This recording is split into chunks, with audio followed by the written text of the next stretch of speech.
Hi guys, I just wanted to make a video here to show you all the things we're going to be sending home for you to work on over break. One item you'll get here is your a manila folder, and this has the kids' assessment in it. So we want to keep everything in this folder, and we would like to get that back because we will test them again in the spring, so we'd like to have that to compare with. So inside you have an explanation of the assessments, kind of just tells you what we went over, gives you some numbers of things the kids knew and did not know, so you can kind of look at that. We've got a little note in there about your child specifically, and then this is the actual assessment. It's colors and numbers and shapes and tracing their name, and obviously there's a lot on here. We don't expect them to know all of this. By the time they're finished here at Growing Minds, we'd like for them to know these things. So these are all things that we will work on throughout the years here at Growing Minds Preschool. So you can look at that and then just keep it in this folder, please, and send it back when we come back. Please, please, please. So that's your assessment folder. That'll go home.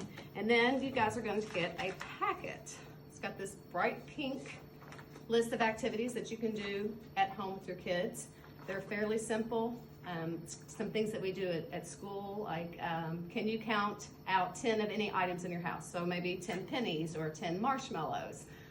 Can you build a structure out of toothpicks and mini marshmallows? Things like that. Can you build a snowman out of Play-Doh and find items to decorate your snowman? It's all kinds of different things that you can do at home with them that keeps them kind of engaged and wanting to do things that we would do in school, so they don't get, and also they won't maybe not get bored at home. So if you would take some pictures or videos and send them to me, because I'd love to see them doing these things, and I'll respond back. We have some paint strips in here, and they're going to use their scissors to cut them. They're good because they're nice and thick, so they're sturdier for them to be able to hold, and they already have the lines on them for them to cut. So we always do thumb up, try to not do that chicken wing, and they hold the paper and they just cut right on that line. So they can cut those out, and it helps them with cutting practice. So you can always just grab some of these when you're in Lowe's or wherever, grab them, pick them up, and maybe their favorite colors. That's another good color practice. You could have them pick out a green colored strip or a purple colored strip. That's another way to work on their colors. They will get a cardboard, it's kind of cardstock, I guess, with their name on it. They'll have their first name on the front and their last name on the back. We use this in school, just, like to recognize their name. So you'll ask them, sit them down. I always ask them what this says, and if they know, they'll say, that's it. That's usually, they say, that's me. So I'll say, okay, that says Ella. Can you point, or you should say, what letter is this? And they would say E, L, L, A. Make sure they are pointing to them so they're physically touching the paper. And then you could also later on say, can you find the L? Can you find the A? Can you find the E?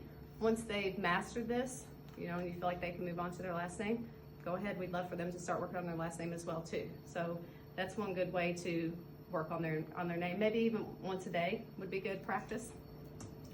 We have some writing pages.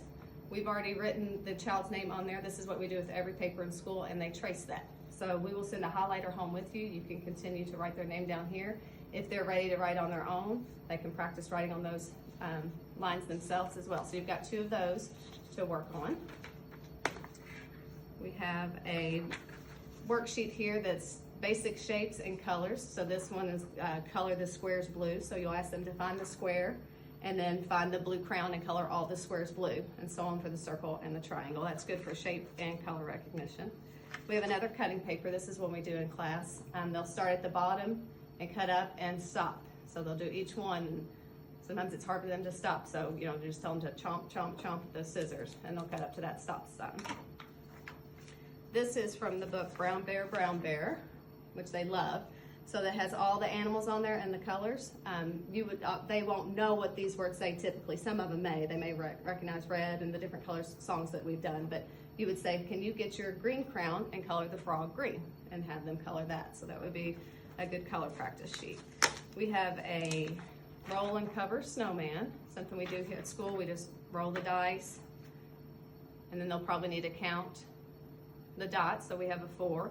So then they could take a penny, find the 4 on the page, and cover it with the 4. Cover the penny with the 4. So that's a good way. And you can do all kinds of different things with this paper. You could roll snowballs with Play-Doh.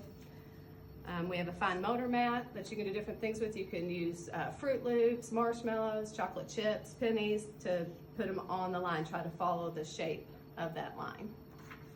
we have our January and December reading logs. We'd love for you to read one book a day to them if you could. More is better, but if you fill those out and send those back in too, that would be great. We'll send them home a little treat.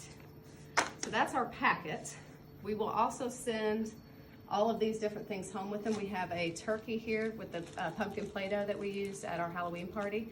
And we usually do this at our Thanksgiving feast, but we'll miss out on that this year. So there's all kinds of pieces in here, and it says, can you make a turkey, with all the parts inside. So they'll get one of those. They'll bring home their scissors.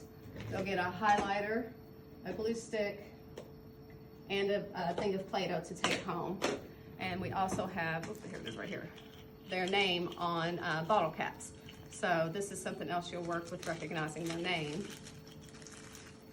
So all their letters, all their name are on the letters, all the letters of their name are on the bottle caps.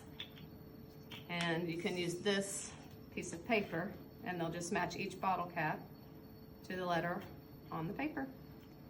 And then you can have them point and say, you know, E-L-L-A, where's the L, where's the E? They can do that. Once they can match those with the paper, take the paper away and kind of mix them up and see if they can put their name in order. And then again, you can mix them up and say, can you find the L? And again, just have them work on doing their first name. And once they master that, they can move on to their last name. And the green bottle caps will have their last name on them. If you don't, some of them are ready, so we sent those. If you don't have that sent home with you, you can make them at home on your own. Pretty easy to make. Most of us use, you can use water bottles, any kind of bottle cap. And let's see, I think that's it. Scissors. All of the things will go in there. We're gonna send their pencil box home, so they'll have crayons and a pencil. We would really like to get the scissors and the pencil box back. If you just wanna send everything back, that's fine as well, but we really would like to get the pencil box and the scissors back to use when we get back from school. So this is all our things that we're gonna work on. If you have any questions, you can call me or text me, email me. I'm gonna miss you guys over the break. Have a happy holiday. Thank you.